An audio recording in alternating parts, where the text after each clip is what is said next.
Hello guys, tuturuan ko kayo kung paano mag-juke ng mga axes. Una, sumakay ka sa truck o utility vehicle mo. Ngayon,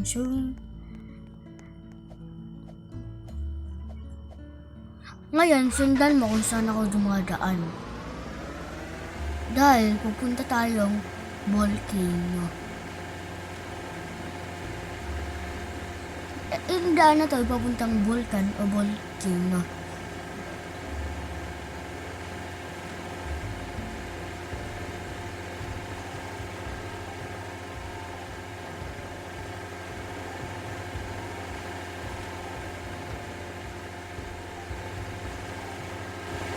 Ngayon, mag-ingat ka din sa volcano dahil may hurt zone ito.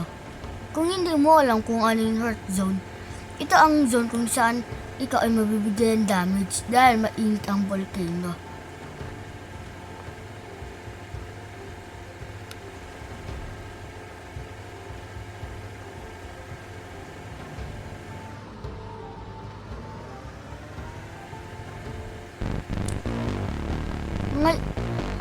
Ngayon, nasa lobby tayong volcano. Suggest ko mag-wall hug kayo dahil ito ang isa sa mga best ways na makakasabay mo ang volcano. Kapag nasa edge ka, risky ito dahil kapag dumaan ka doon, pwede kang matamaan ng isa sa mga boulder.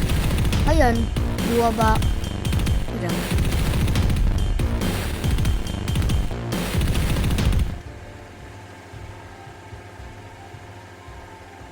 Ngayon, buwaba ka dito, tumalon, at pindutin ang menu, load, at yung load kung saan ka nandoon. At tumalon. Pagkawalan ng kanang health, mag-reload ka. Maduduplicate ang axe mo. Tignan mo yung axe ko maduduplicate. Ito example. Nakita mo yan? Na-duplicate axe ko. Walang editing kasi sa voice over na to.